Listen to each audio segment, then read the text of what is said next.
Right breaking చూస్తున్నాం. నిన్న తాడిపత్రిలో దారుణ హత్యకు గురైన సతీష్ కుమార్ మృతదేహం అతని స్వస్థలం కర్నూలు జిల్లా పత్తికొండకు చేరుకుంది. నిన్న తాడిపత్రిలో సతీష్ కుమార్ దారుణ హత్యకు గురికాగా పరకామణి కేసులో సతీష్ కుమార్ కీలక సాక్షిగా ఉన్నారు. పత్తికొండ పట్టణంలో ఇవాళ 11 గంటలకు సతీష్ కుమార్ మృతదేహం అతని స్వస్థలం కర్నూలు జిల్లా పత్తికొండకు చేరుకుంది. నిన్న తాడిపత్రిలో సతీష్ కుమార్ దారుణ హత్యకు గురికాగా పరకామణి కేసులో సతీష్ కుమార్ కీలక సాక్షిగా ఉన్నారు. పత్తికొండ పట్టణంలో ఇవాళ 11 గంటలకు ఇక అంత్యక్రియలు జరగనున్నాయి.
బ్రేకింగ్ చూస్తున్నాం. నిన్న తాడిపత్రిలో అనుమానాస్పదంగా మృతి చెందినటువంటి సతీష్ కుమార్ మృతదేహం అతని స్వస్థలం జిల్లా కర్నూలు జిల్లా అన్నటువంటి పత్తికొండకు చేరుకుంది.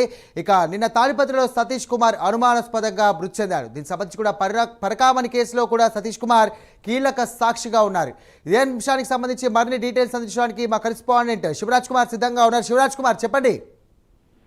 సాయిరాం, ఏదైతే టిటిడి పరకామణి చోరీ కేసులో ఏదైతే ప్రధాన సాక్షిగా ఉన్న సతీష్ కుమార్ నిన్న అనుమానాస్పద స్థితిలో మృతి చెందడం జరిగింది. ఏదైతే నిన్న విచారణకు తిరుపతికి రావాల్సింది, ఏదైతే గుంతకల్లో ట్రైన్ ఎక్కి విచారణకు వస్తున్న సతీష్ కుమార్ ఏదైతే తాడిపత్రి వద్ద రైల్వే ట్రాక్ ఏదైతే తాడిపత్రి సమీపంలోని కోమలి గ్రామం వద్ద రైల్వే ట్రాక్ పైన పడి ఉండడం జరిగింది. దీన్ని స్థానికులు గుర్తించి ఇటు ఏదైతే పోలీసులకు సమాచారంతో సతీష్ కుమార్ గా గుర్తించారు పోలీసులు. ఏదైతే పరకామణి చోరీ కేసులో గత నెల 6వ తేదీన సతీష్ కుమార్ సిఐడి ఎదుట విచారణకు హాజరయ్యారు. నిన్న ఏదైతే విచారణకు హాజరయ్యే క్రమంలో ఏదైతే అనుమానాస్పద స్థితిలో అక్కడ మృతి చెందిన ఘటన ఇప్పుడు సంచలనంగా మారిందని చెప్పుకోవచ్చు. ఏదైతే ఆ పరకామణి కేసులో కీలక సాక్షిగా ఉన్న సతీష్ కుమార్ ఇప్పుడు మృతి చెందడంతో చాలా అనుమానాలు అయితే వ్యక్తమవుతున్నాయి. ముఖ్యంగా ఏదైతే సతీష్ కుమార్ మృతి పట్ల కుటుంబ సభ్యులు ఏదైతే అనుమానం వ్యక్తం చేస్తున్న పరిస్థితి ఉంది. ముఖ్యంగా చిదంబరమ్మ ఎవరైతే సతీష్ కుమార్ తల్లి సతీష్ కుమార్ మృతి పట్ల అనుమానాలు వ్యక్తం చేస్తూ విచారణ చేపట్టాలని చెప్పి ఇటు రాష్ట్ర ప్రభుత్వాన్ని కోరుతున్న పరిస్థితి అయితే ఉంది. ఈ రోజు ఏదైతే పత్తికొండకు సతీష్ కుమార్ మృతదేహం అయితే చేరుకుంది. కుటుంబ సభ్యులు ఒకటే చెప్తున్నారు, సతీష్ కుమార్ మృతి పట్ల తమకు ఏదైతే అనుమానాలు ఉన్నాయని చెప్పి కుటుంబ సభ్యులైతే ఆరోపణ చేస్తున్నారు. ఎవరైతే పెద్ద లెవెల్లో ఏదైతే ఈ హత్య జరిగింది ఉంటుందని చెప్పి కుటుంబ సభ్యులైతే ఆరోపణ చేస్తున్నారు. మరోవైపు పోలీసులు కూడా దీనిపైన విచారణ అయితే ప్రారంభించడం జరిగింది.